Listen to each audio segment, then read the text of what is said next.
Hey. Yeah, cool. So we're here. Thanks again for joining everybody and checking out this next interview with one of my favorite musicians and producers, and really just an amazing singer, performer, and based out of Harlem, Berkeley music educated. And I think you guys are going to really enjoy listening to this interview and his music, Mr. Caleb Hawley. So thanks for joining, Caleb. Yeah, stoked to be here. One, like it's to me, this is a little bit crazy. I'm a little bit of a fanboy right now because, I saw, I think I mentioned to you in my first email that I saw your a clip with Scary Pockets. What's love got to do with it? And like, just not just like the vocal, because that's on its own is amazing, but like the video, the performance, your energy during the recording, and just the way you move and the way that the music kind of moves through you, is just fascinating. It's unique. And you took that performance just over the top. And so honestly, that was 2020. I was living in Savannah, and that song still sticks in my head because I used to skateboard with my son when he was in his stroller. And that song was just on repeat all the time. We Wow. would skate around Savannah Man, listening to you. you're one of those cool dads, man. That's amazing. Well, I've seen a guy pushing in Harlem, he's on a scooter and he pushes his kid in a stroller. I think it's awesome. That's very cool. It's Yeah. fun. Yeah, I mean, I love that. I love that song. I'm glad you saw something in the movement because I honestly feel, there in that particular session there wasn't a lot of space, and so you're kind of like locked into a zone. And I'm very much like, actually, first I started off as a guitar player, and singing was just kind of a means to write songs and like be on stage, because it was just like I'd rather than having an instrumental group. And so I always feel funny like without holding a guitar, so I'm glad that I'm glad that my flailing arms and stuff seemed interesting to you. No, absolutely. Rather than off-putting. So yeah. No. Yeah. It was, I can, like, you can sense just like the pure artistry, and the pureness, the organic, of your performance, and just that it's just pure soul, like that's how it seems anyway. Yeah. When I see that. So I went and started checking out your Spotify and your original music and, YouTube channel and stuff like that. And, I mean, I'd love to just get into, like, I'd love to start at the beginning of like Caleb Hawley. When did you start playing music? Like, how did that start? Yeah. So, I mean, I grew up in a cappella church, and kind of like, so I was always around music from that, and not instruments, but like just kind of learned to harmonize. And also my parents were like, they had a side hustle, which they had a kids singing group called the Pockets. And so I'd grow up like going to seeing them perform at like the Minnesota library circuit. And so music, I was always around it, and it was in my family. No, like, nobody did like music just that professionally or whatever. But and then when I was 12, I actually wanted to play drums, but my parents, for like Christmas, birthday, they got me a drum set, and they got my brother a guitar. And then for whatever reason, I think they kind of like didn't want me to play drums because they're so loud. And they signed me and my brother up for a guitar. And even though I was super interested in drums, like I just like took to guitar, like that just came really naturally to me. And as I feel like a lot of people, when they get started on guitar, at least at some point they go through some sort of like, we especially like growing up when I did, like I had like the Nirvana and rock and roll, like, and then like Metallica. So that's like where I got that. I learned like my chops and stuff from all that. Man. But and so yeah, I mean, really kind of started off on the rock, but then I had this opportunity to like be in jazz band, and which was, I'm super grateful that my school had that. And so I went into it thinking like, I can play all these Nirvana songs, I'm so good, right? And then I got there and immediately was like, what the hell? Like, what are all these chords? There's like plus and my, like just all these bizarre Mm-hmm. signs, and that's jazz or blues or whatever, like that's something Mm-hmm. outside of rock and roll. And so once again, I was lucky, and I had this teacher at Marguerite's Music, just a local music store in Fargo, North Dakota, who I brought the charts to, and I was like, what does this mean? Like I don't know what any of these symbols are. And fortunately, he was just like just a really great teacher, but I mean, a really great player, but Mm. like just actually just, I mean, he's a great player.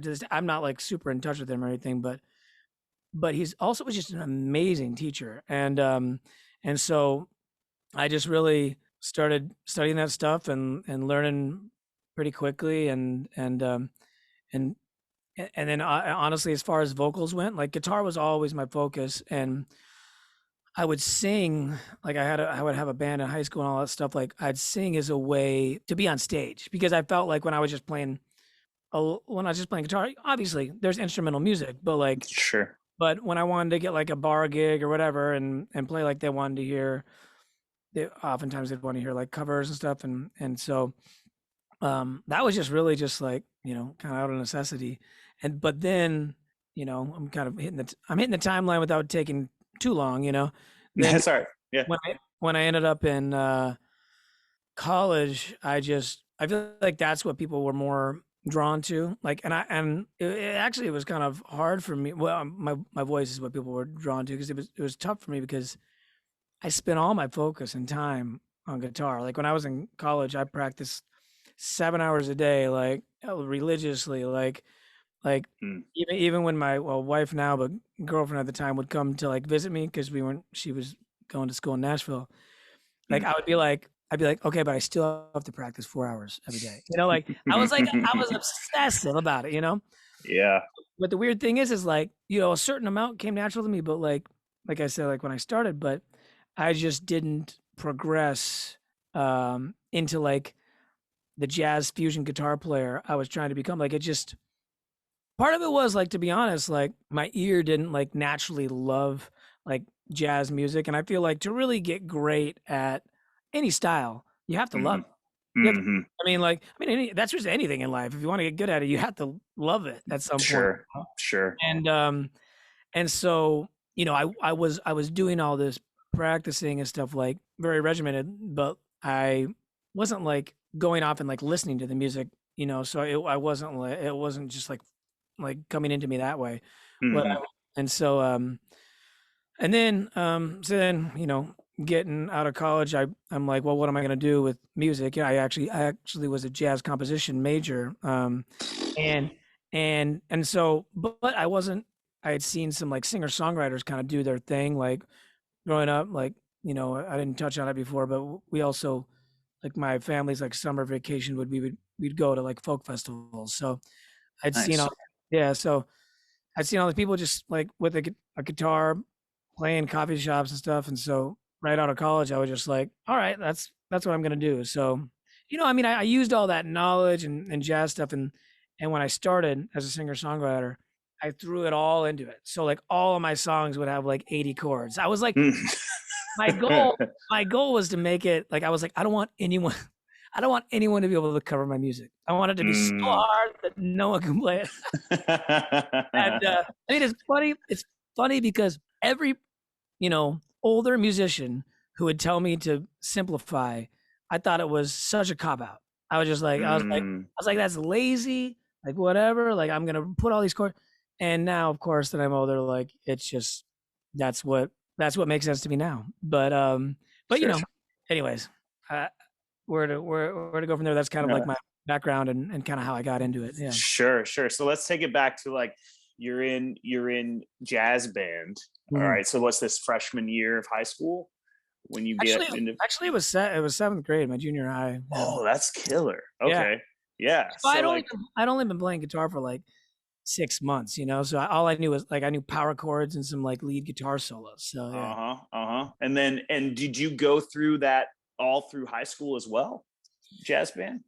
I did. Yeah, and And I mean, I ended up moving in high school to a suburb outside of Minneapolis, St. Paul, and I remained. Luckily, they also had a jazz program, and I played in the jazz band then, and every moment I could get, I would be in there, and like every Learning. yeah, every study hall, I was just going and practicing guitar and all that, Yeah. Oh, that's Yeah. killer. And Yeah. then like, was it right after high school? Did you go and audition for Berkeley or apply for Berkeley and then kind of get in there? Is that how that went? Yeah. Well, I actually went to a year of school in Nebraska, at a school that my that my family, like a bunch of people, like a lot of people in my family went, and I wanted to, um, I wanted to. Berkeley is even more expensive, but it was expensive at the time as well, and and I was, I wanted to do my year. We had to do like general eds, and I wanted to do that somewhere else so I could, you Mm-hmm. know, make the weight of the cost of Berkeley. So I actually auditioned when I was a freshman in college, and I started going to Berkeley my sophomore year, and I was there a couple, really just 2 years. I kind of fast tracked it, and Nice. yeah. Man. Yeah, Okay. And then, so then you graduate from Berkeley. One of the things that I seem to notice, or at least it seems that way, is that you seem to surround yourself or be surrounded by also some really great musicians, and like on your YouTube channel, a lot of your lives, live videos on your YouTube playlist, like the I'm trying to remember the one. I think it's the Bada Boo Bada Bling one. Like that video is just like, what? Like that thing, that's crazy. It was yeah, awesome just to see, like, you have this like garage full of like badasses, and yeah. you're just hanging out playing guitar, like cool as hell on the couch and just like chilling, and it's just like funky as Yeah. hell, and so Well, that particular thing, like, to be honest, like, I've never been a great, connector.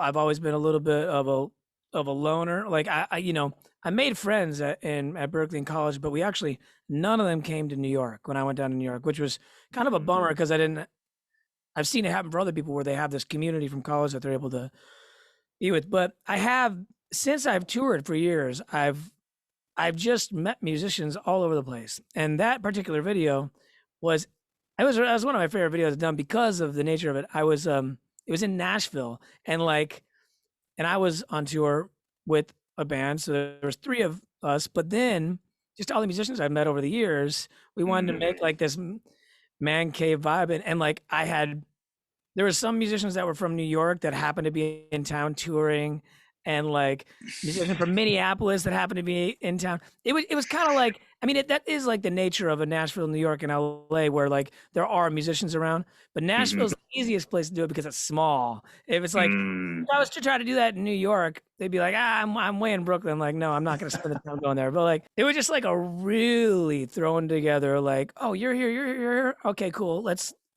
put this video together. Damn. Yeah, That's yeah, awesome. yeah, It yeah. turned out killer. Like, it's probably Thank one of you. my favorite videos I've ever seen. It's Oh, really thank you. badass. Yeah, Appreciate it. yeah. Yeah, yeah, So you're going through college, you're kind of working through this whole jazz thing. You're doing jazz composition, which is pretty difficult. The difficulty level of that major is pretty high. So, yeah.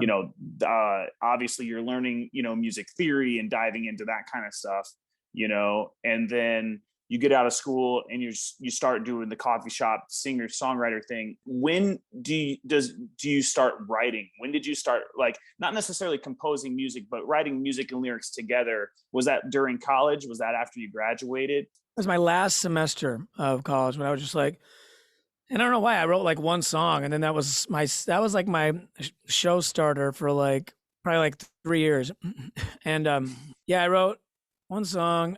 I started. Oh yeah, I made my first album, which was called Greatest Hits, but like I made, but like, but it was very it had it. I forgot about that. I sort of forgot about it, but like I made it, and it was all over the map. Like I said, like using like I learned all this stuff. I wanted to put all of it to use. So I had some songs that had like a big band, and it was big band arrangements. None of them were like, it wasn't like Tony Bennett or anything. It was like, I don't know, it was like it's more like Saturday Night Live type vibe, but it was, Hmm. yeah, I mean, like the album was literally all over the place. I mean, I had very symphonic stuff. Like I was just using it all, Hmm. and that's kind of what I like used to. That's what I was. So people would. It was funny because I'd go and play these coffee shops for like 3 people, and then or if I got lucky, there'd be like 30 people there. But then they'd get the album, and it would just make no sense because I'd be playing acoustic, and then Hmm.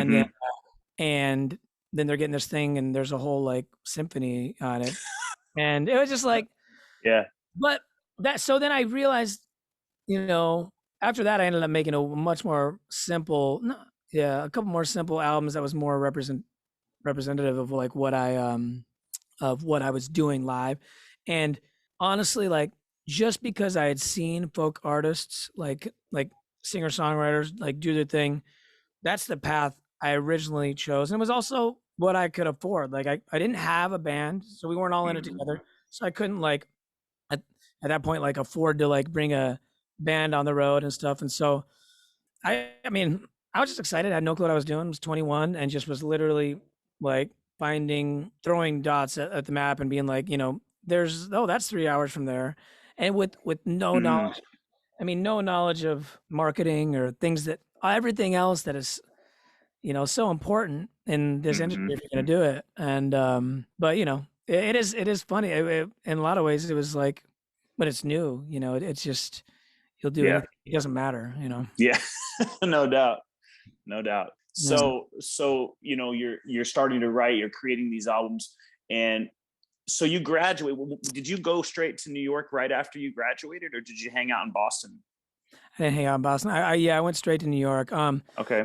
Me and my wife, we met in high school, and then we got married at 21, and she was like, she went to this school, this kind of a music school a little bit, and called Belmont in Nashville, and Hmm.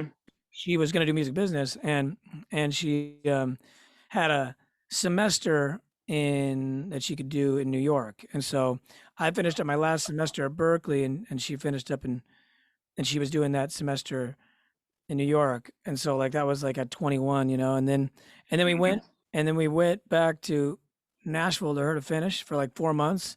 But Hmm.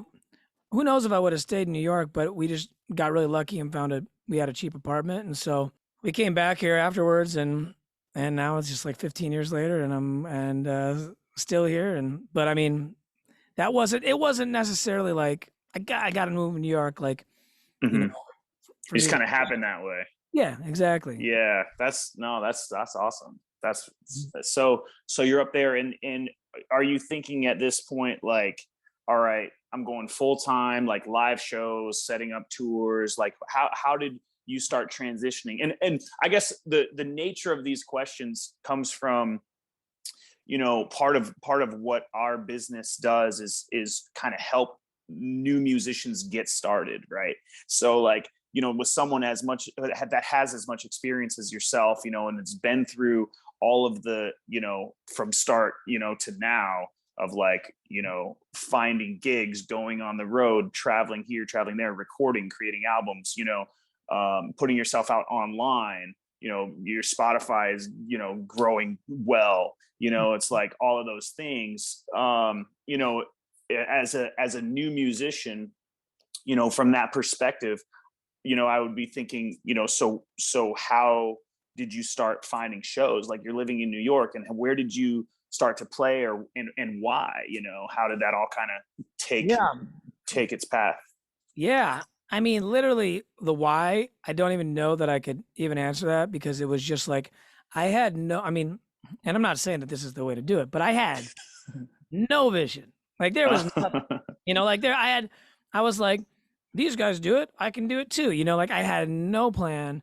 Hmm. No, and honestly, I didn't for sometimes I still don't. But like, I mean, at least I try to make plans now, but like for the first decade, like I mean, I can remember sometimes people like sort of making fun of me because they're like, "What? You just showed up in this town? Like, how would you expect anyone to be here? And so I mean, like, and but I will say, even though I said I didn't have a goal, like I was asked my goal was, and like I said, I saw these folk artists, these singer-songwriters playing these small coffee shops, and they were making a living, and they were playing, and so they were playing for small crowds. And so what my goal was that I want to do this solo. I want to play for 50 people Mhm. in any given market. But you know what? That's actually extremely hard. Like, and if you toured, it's you realize like it's you can do it in your hometown. You can do it in, you can definitely probably do more than 50 in your hometown. But like Mhm. hitting different markets and like getting enough, name recognition that people come out, and even like even if they know you, it doesn't mean they're gonna come out. Like some of my favorite artists I've never even seen live. So it's, Sure. but it's but yes. So I'm trying to figure out how I can circle back to No, that's all I good. can circle back to Yeah, the question because I'm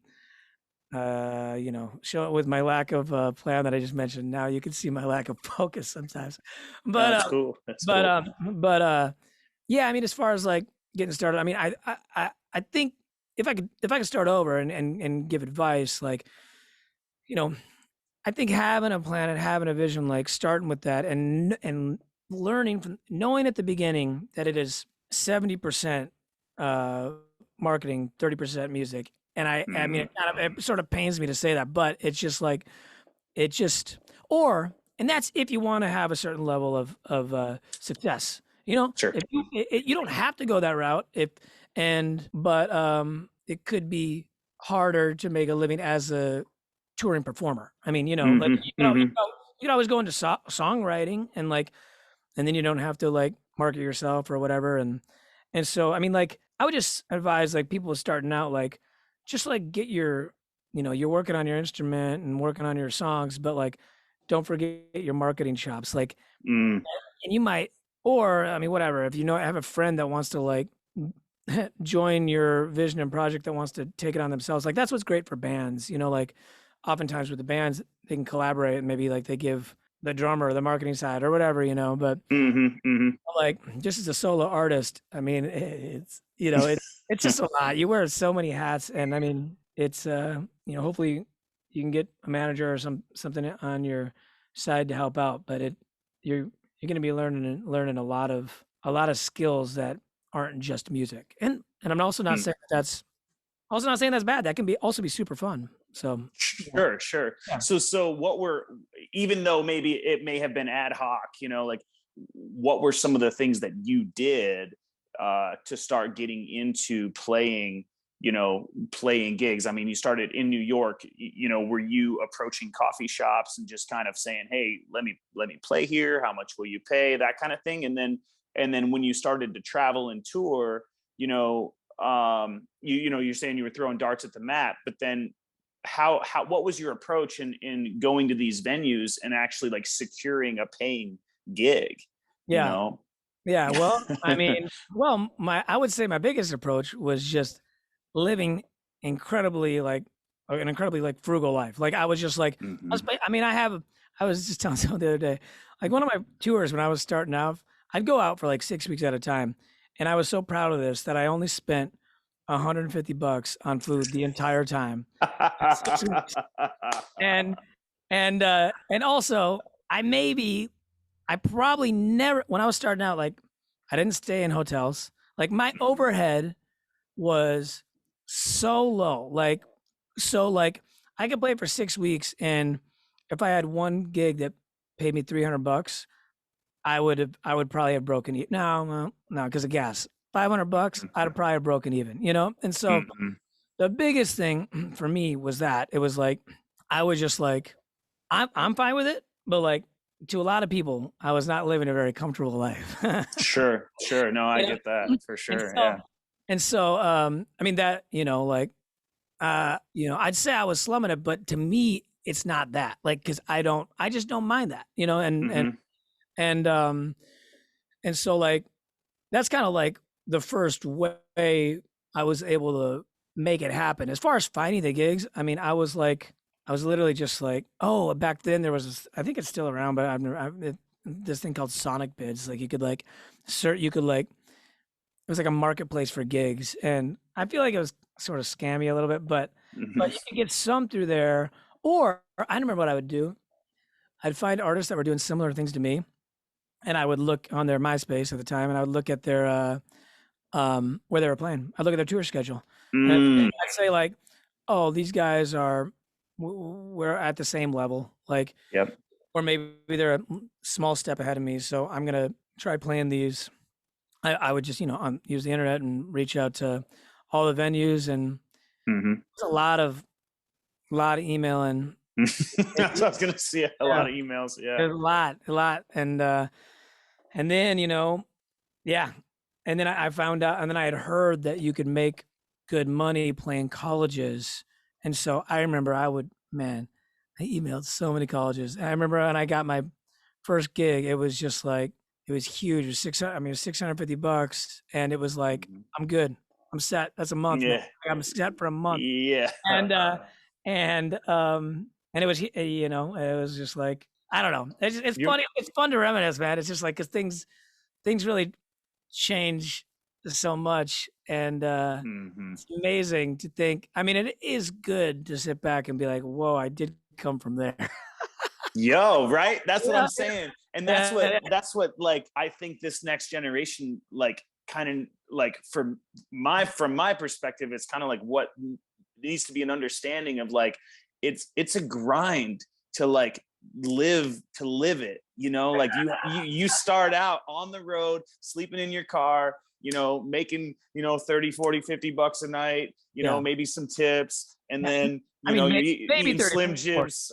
Yeah, yeah, Yeah, yeah, yeah, yeah. and like just trying to get by and continue to move. And now there's things like TikTok and all these different marketing things where you can really put yourself out there and get a following. But back then, it was MySpace, like you're saying, and like even before that, it was just email and showing up to these clubs and just like either open mic, or like whatever it is. Yeah, So yeah. um There was no magical algorithm that could all of a sudden like boost you right. on. Like it was literally just like, and that's why I mean it's like it seems funny to think about doing it that way, but like that's kind of why I was doing it that way, because that's like it wasn't just like feed this machine and the algorithm will eventually hook you up.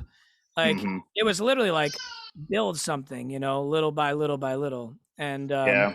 And so then I didn't get hip to like the possibilities in the internet for a while. Like even though other people, like kind of, I feel like I was even like late to that, like realizing the power of the internet. Because I will say, like for the future generation and people who are starting out, I mean there are different strategies. Like I wouldn't recommend going like slumming it like I was, because it's really fun to go out and play shows, but it'll get old fast if you're playing to, 5 people, especially if you're bringing a band. It's not as bad if you're like one person, because then it's like, you're just like, all right, you don't have to be Mm-hmm. like one person depressed is not as bad as like a van full of people depressed. Like, and Yeah. but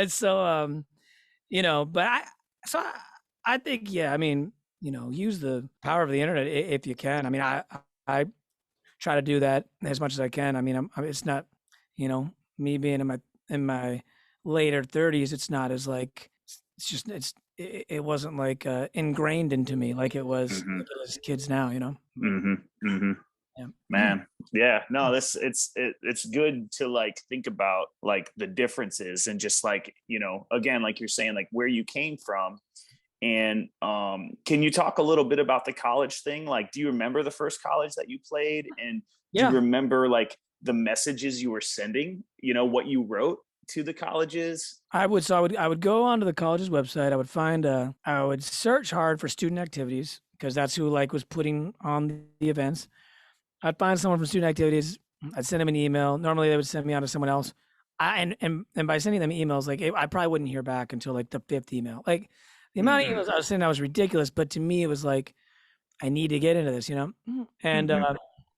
and oh, I should also say just a really super quick side note. When I was touring at first, also when I started off, I was working at Starbucks because I needed a health and well, I felt like I needed health insurance as like a and so I would also like, because you needed to maintain 20 hours a week, Mm. while I'd be on the road, I'd be like calling ahead Starbucks to see if they needed any shifts covered. So like wherever I would be like playing my gigs, I'd also be like covering shifts at random Starbucks. Yeah, man. So I mean, that's even more just to add to the grind, a little bit. And so, Yo. yeah, yeah. But email and I would just, just I couldn't tell you what the exact Hmm. wording was. I mean, it wasn't like a long thing. I mean, you should never keep those like things super long winded because who sees an email that's like a page long? It wants to read the whole thing. It's like short and sweet. But like, and then I mean, and they would also. I eventually got one, and then through doing a couple, like, and I was not able to get that many on my own. But because I got a couple, someone from a college agency saw my name and reached out to me. And then I was like, oh, this is how you do it. It's all like connections. Cause like then they were booking me and I had a ton of them because it was like they had already had the connections. Yep. I mean, so sometimes rather than trying to do it, I mean, this is perfect preaching to myself here, but rather than trying to do it all yourself, it's like find that person that you can like, jump on their back essentially, and Hmm. take the piggyback ride because they've already done that heavy lifting of making all those connections. And even though they're gonna take their 20% commission, like who cares? It's like you're gonna have way more with it. It doesn't like Yeah. so, you know, I rather what I'd say about that is I'd recommend rather than basically becoming a college booking agent yourself, rather than Hmm. reaching out to all the college, reach out to all the agencies that book colleges. That'd be Yeah. yeah. That's cool. That's cool. And then you kind of, went from there to just kind of doing, the rest of, the next what, 10 years or so. I mean, and I would imagine even if you get a good college gig now, like, I mean, it could be beneficial, but, Yeah. seeing, when did you really start, putting these, I mean, I think some of the first records that I know of that I've seen like on Spotify and stuff are like 2017, 2018, you know. I need to that's I need to make it so this thing becomes a full album because I put out these two EPs in like 2013 and 2014. Hmm. And in Spotify, they get listed as like singles and EPs, so they get missed. But I mean, some of the, Bada Boom Bada Bling's on that, so you're Hmm. probably familiar. But yeah, I had put out music. I think my first album I put out in 2006 or seven, the greatest Hmm. hits one, and then I put out another one in 2009 and then another one in 2012. But I have some hard copies of them, but I've just like I s- I would say the second of those three albums is pretty good. Like some people, want me to put it back on or whatever. Like Hmm. like that it might even be the album that I spent the most money on. But I just felt like I sort of had like found my sound and maybe had a bit of a like a rebrand or something with those two EPs I put out, and then um and so I that's kind of where I started. So even though I have like if I count those two EPs as one album, I have four kind of like five albums. I actually have three others that are just in my storage. Hmm. Right on, right on. And then most of these are like self-produced, right? Like self-produced, self-engineered Yeah, too. so yeah, I didn't learn any of that. Like I was like, it was all composition. I didn't know anything about like Pro Tools or Logic or all that. I Hmm. just but I was gradually getting into it to make demos so I could get all my stuff together so that way when I went to the studio, because it was all, I was always coming from a place of a budget essentially. Like I wasn't working with much. So I was like, when I get to the studio, I need to have all my parts down and I'm using the studio to record them so they sound good. Hmm. But so I was making all the demos and I was really learning how to do all that. And and and then with that album, that first I mean it's the fourth album, but the album that the first one that you can find um I actually co-produced that with this guy named Dan Malad, and he plays drums in this band Lucius, who they was does very well now, but they weren't big back then, and they but I was a big fan of his work from something that he had done in a from a band called Elizabeth and the Catapult, and I worked with him, and I just kind of I watched, and then and I just was like, okay, and I was also like I was coming in with so much stuff that by the end it was like this was a co-production. This was like he even said it. He's like, I would actually consider myself more the engineer in this. And so I was like, okay, maybe I can do this. And so then I would start making music but I didn't have the mix thing down, I couldn't mix it. But I felt like I got to a point where I could record it. Mhm. But then one time I was just, so then my next album called Love, Drugs and Decision, which was 2017, I had about half of that mixed by somebody else. And then half of it was like co-mix essentially. I brought in these mixes to someone who like helped me fine tune them. Okay. And then after that, I mix about, I don't know, 70% of my music, because the way I figured that out, it's all about confidence, really. It's just all like, it's just really like believing that you can do it and giving yourself permission, because Hmm. it was like I listened back to like a demo that I had just by chance on accident. I put it on iTunes, and I was like, oh, that sounds really good, And Mm. I thought it was the original, or I'm sorry, I thought it was the one that was mixed, and I was like, oh, this is my demo. Like, okay, I guess I can do this, like, because it's like I tricked myself kind of on accident, and and I was like, all right. So I mean, I still like will have people mix it, and I think there are definitely people that can do it better than I can, but sometimes it's just like when you get in the zone of it, and it's just like I'm just gonna, I make the choice to finish it up, and so yeah, it's for the most part, I play most of the instruments. I except for drums, I bring in, which is funny because that was where I started, but I always bring in drummers, or I'll use Splice for loops and stuff. Mhm. And sometimes I just do that with the intention of it being like a demo, but It demo. ends up sounding good. Yeah, I mean, they sound great. I mean, so much music Yeah, made with samples, and like there's sure. sounds great. So Mhm. yeah, Man, yeah, that's awesome. That's awesome. Yeah, I mean, like what you're saying, love, drugs, and decisions, and then moving forward, it's just like the records that you make are just they're so whole, like they're from start to finish, badass, like all around, like the music, the vocals, the producing, the arranging, even the progressions, like you're saying, like it may be a lot more simple than what you started producing in the very beginning, but to I would say the average musician, they're still very interesting, like just the way that the progressions are, and the where the song takes you. So and lyrics too. I mean, yeah. did any of with writing lyrics, did that come difficult to you, or was that something that was pretty natural, as far as like just putting those songs together? Yeah. Let me come right back to that because I just wanted to hit something about the like I fell into that same trap. Well, I don't want to call it a trap because teach their own, but like I did the whole overly complicated stuff with production as well. The same way I was doing it with music. I started to make my songs simpler, but then when I learned production, I started to learn all those things, and I wanted to use all those tools as well.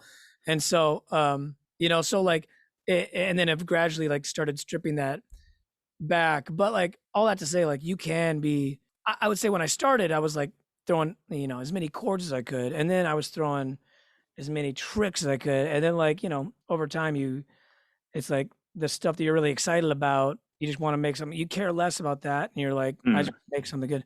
But yeah. But as far as lyrics go, like I have been. I think I can really credit that to growing up in like the folk world. Like lyrics has always been a major focus of a song. In fact, it used to, and it's funny because I was always like in my brother writes songs too, and he was always looked at as the lyricist, and I was like the musician. Mm.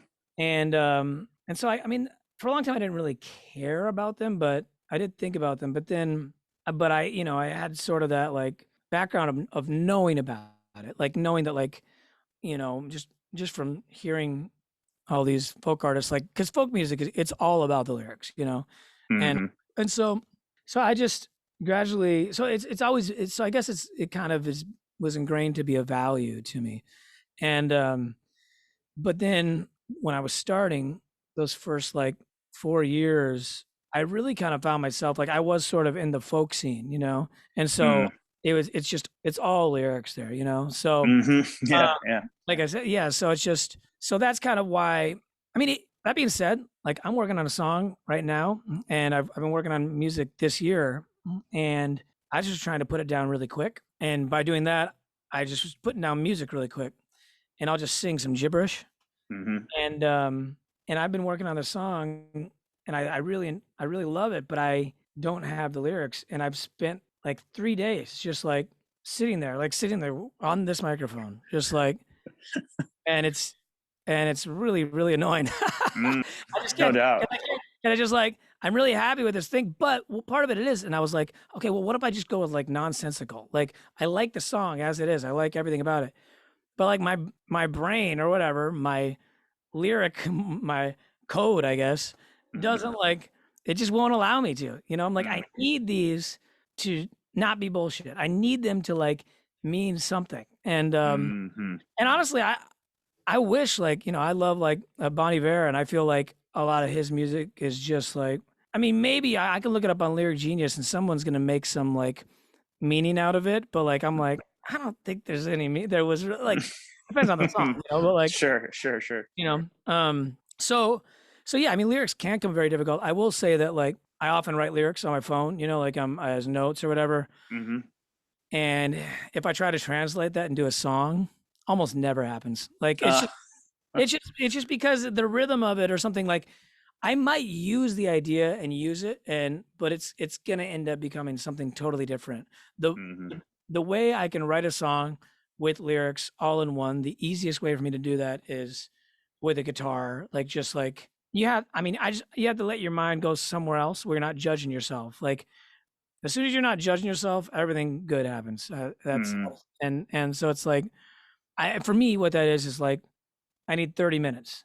I need 30 minutes to just like basically just like think I'm worthless and hate my life and think I can never write it and think I can never write a song again.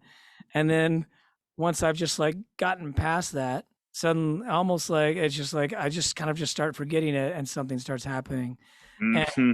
and which is why honestly, like I used to think this is funny when people say it was hard to write songs because I'm like, you know, you look at people that do like hard labor, but like it is hard to write songs because Yeah.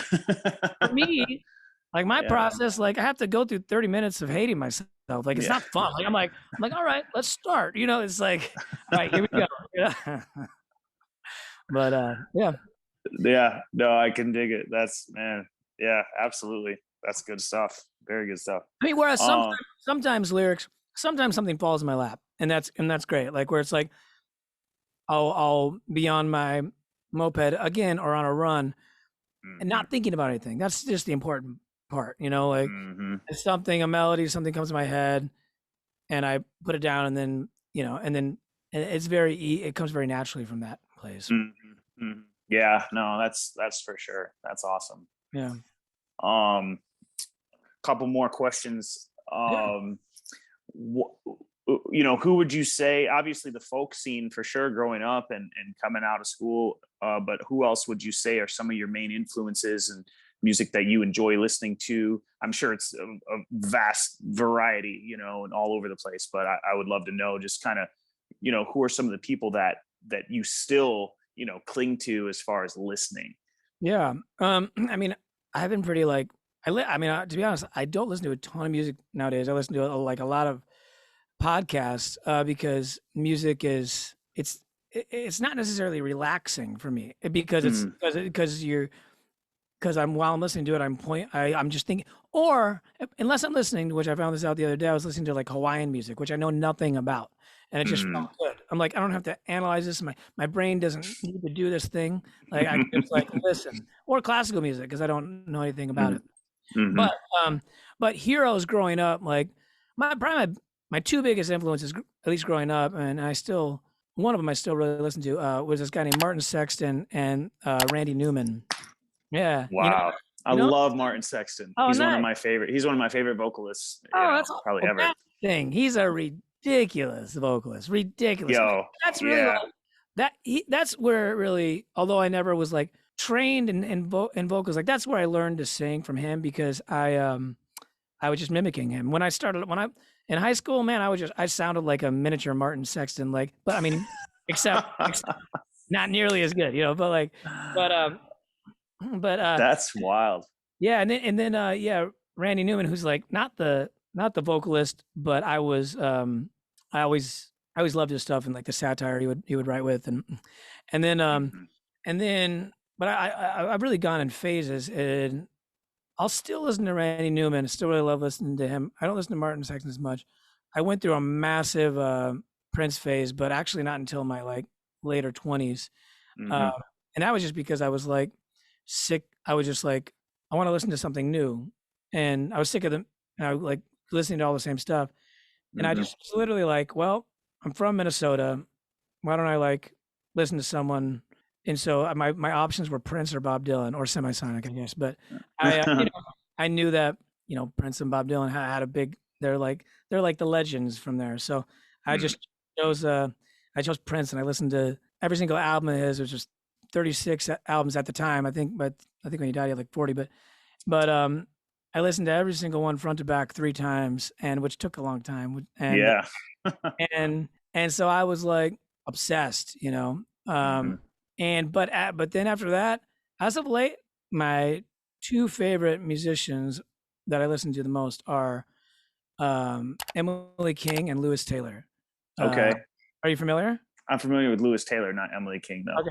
Oh, Emily King. It's also the production. So that's a like kind of a team. Emily King, she like writes the music. She's a singer, Hmm. and then her partner is like named Jeremy Most, and he like produces it, and it is just I I just love it. I love the songs and the production. I think it's just yeah, I think it's amazing. So I'm very inspired by that stuff. That's cool. Lewis Taylor. I mean, I feel like in the musicians know him sometimes, but like not as many as I would. Hmm. You know. Yeah, yeah. Well, even Martin Sexton, like that's funny. The story for me about Martin Sexton, and I would love to hear kind of how where he came about in your life and how, you Yeah. know, Yeah.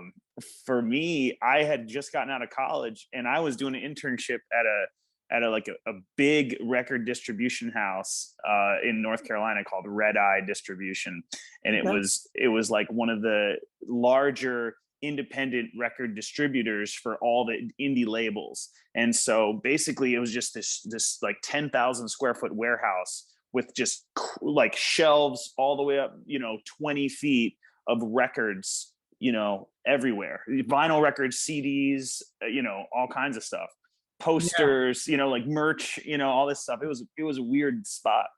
And my job was packaging CDs into like manila envelopes and sending them to indie radio stations. Amazing. Yeah, right. And Awesome. so I did that for the David Byrne Brian Eno album when Wow. it came out in like '05. That was like my first project, was like contacting all the indie radio stations and like sending out this CD. um Great. but there was this box full of just like random like just random CDs. Some of them didn't even have cases, and it was just like this crate where like either it had broken stuff or scratched stuff or whatever. And I was asking my boss one day, like, what's all this? And he's like, oh, that's just like junk that falls off the shelves or whatever. He's like, if you want to take it home and check it out. And in there was a few different Martin Sexton records. One of them was live, Have and I it had opened? like might have been. I can't remember the actual name of the album. It was live, Martin Sexton live. I remember it had a red cover. His face was on it, Okay. and it had like 20 songs on it. I mean, it was pretty long. Yeah. And I remember just like, who is this guy, right? And he kind of has like a Ray Charles thing about his voice too. Like his voice, when I'm a huge Ray Charles fan because I'm a piano player. So Yeah. when I started listening to Martin Sexton, I was like, man, he sounds so much like Ray Charles to me. And then I started getting into just his uniqueness and his own thing, listening to his other albums. But that was the first, like I don't think I would have known about him unless I had that job. So That's awesome, man. yeah, it's pretty crazy. Awesome. You found him in the trash. Nah, I'm just I found it because you know when we would go to those folk festivals, I remember he just had a picture and he was like the only one with an electric guitar, and like I would just like him at this one particular year. It was him and I don't know. Have you heard of Keb Mo? You No, familiar? I haven't. He's like a blues guy, but those were the two guys I was like interested in because they were holding electric guitars. That was it. Like you know, I was like, and then you know, I felt like I was just like the music I was exposed to, and so Hmm. I just that was the one I gravitated toward, and then I just became a huge fan. I went to it. Yeah, I went to every single time he came to Minneapolis. I was there, you know, and all that. And, Hmm. um, yeah, I mean, I haven't caught him in years. I did catch him, I don't know, 5 or 6 years ago. When I mean, you know, I've maybe seen him once in the last decade, but Hmm. it's still he's still doing it, which I find to be amazing because I don't know. I think it'd be tough to do like the same solo thing Hmm. for that long. I just, Yeah, you it's a know, long time. It's a lot yeah. of shows, a lot of this. Yeah, it's a And lot. also just like playing like the same. I don't know. I can't say that I haven't seen him in 5 years, but when I did see him 5 years ago, he was doing like the same songs that I'd seen him do many years before. And like, I don't know. Some people can do that. I just can't do that. Like I Hmm. songs that are like only 4 or 5 years old. Like, I mean, I still play them, Hmm. but it's like it's hard. You know, it's like Hmm. I don't love it as much. You know, so. Sure, Yeah. sure, sure. So, couple more. What's on the horizon now for Caleb Hawley? Where are you at right now as far as recording, touring, and all that stuff? And obviously your song, My Best came out on the 5th. Yeah. Pretty awesome. And so, where do you go from here? Yeah, I'm trying to make a lot of music. I am honestly like a little disappointed in my like output for the last like 2 years, but I do have a 1 and 2 year olds, so that's been Yeah, eh, makes a I- difference. yeah, yeah. And so um but I've been definitely like refocusing and making sure I'm spending like yeah, we you know for a couple years basically we had no like childcare, and now we have some childcare, and so it's like I'm able to do something like this. and Mhm. Mhm. and but like but also like have I just you know I really I I put that time first as far as like I block out 3 hours every day, and really I mean it's not that many because really it's just weekday 15 hours, Mhm. Mhm. and I'll do more if I can if I really get into something, but I'm making sure I'm absolutely doing that. I wanted to put out 2 albums this year, and I don't know that I'm even gonna get out one. I have a lot of stuff. Like I said, like I had that song that I was sitting there for 3 days, nothing was coming lyrically, and so it's like when that happens, it's just like I mean, unfortunately, it's just like it's like I like to think when I set these goals or things on the horizon that it's like all in my control. Like I can just work hard enough, but like Mm. that's not even really the case because like if you had you know, and you're not always inspired, and you can sometimes you just gotta wait for it, Mhm. and so yeah, I mean, I like to think I'm gonna have an album by the end of the year, but that's starting to look less and less real because we're like 3 months out. So and also, who puts out an album like after Thanksgiving? You know, Mhm. it's just Christmas music. But Mhm. so I mean, I'll say I'm working on a lot of music and fully intend to be putting it out. But and then probably next year I'll do what I did this year, which is play pretty limited shows. But I played about 20 shows, or by the end Mhm. of the year I'll played about 20 shows, and Mhm. I very selectively like I pick the markets by like where I'm doing best on the internet, Spotify or uh, Mhm. well, you can look at all that data and kind of so that's kind of how I pick where I'm playing, and I'll probably do that again next year. Maybe I'll throw a few more shows. It really didn't feel like much. I did, yeah. By the end of the year, I'll have done like 10 like headliner shows, and then probably 10 openers and festivals. And it really, yeah, Mhm. it doesn't feel like much. It's Mhm. Mhm. And are those kind of? I mean, are those all over the country or just kind of? yeah. So I mean, Yeah. I it's not like I don't play a ton in New York. Like I'm playing in a month in New York, but I play like twice in New York. I treat it like a a normal market. But this year, I played Boston, LA. I didn't make it to Philly or DC, Minneapolis, Chicago, Salt Lake City. Um, some of them were kind of random, but Salt Lake City, especially, Denver. But like I said, I was just basing it off of what seemed like I had some a bit of an audience in. Sure. Yeah. But honestly, if I got an opener situation where I could like open for a band that's like playing amphitheaters or something, like I would hop on that in a second. Like I would love that opportunity. But yeah, right on. Well, if I hear of anything coming up in Atlanta, I'll let you know. yeah. We'd love to have you. Yeah, I mean, I really have enjoyed the times that I have played in Atlanta. Now at this point, it's been a few years. I've had a couple of really fun shows there. Yeah, yeah. There's a friend of mine who are you familiar with Anthony Hamilton, R&B singer? Yeah. Yeah. So a friend of mine used to sing for backup for him. Okay. And now is in this group, the Hamiltones, Nice. and is a kind of leaning into production right now. He used to produce a lot, and then he got into singing background and got into performing a lot, and kind of left production aside. But I had shown him some of your stuff, probably like a few months ago, and he's a North Carolina guy. And so I was like, man, this dude, Caleb Hawley, and I showed him some of your stuff. And he's like, man, if the guy ever gets down to the South, you got to let me know, man. I'd love to get in the studio with that guy, stuff like that. Awesome. So yeah, well, man, if any collab stuff comes up, I'll certainly reach out to you, because that would be awesome. Yeah, for sure. Yeah, I'm definitely trying to do more collaboration. That's actually one thing. I mean, I will say that sort of like, I feel like did slow me down a little bit this year, because I was making all this music with the intention of like I wasn't trying to finish it. I was trying to just like take it 20% there. Mm-hmm. So then I could send it to someone and we could hopefully like do a collaboration. Mm-hmm.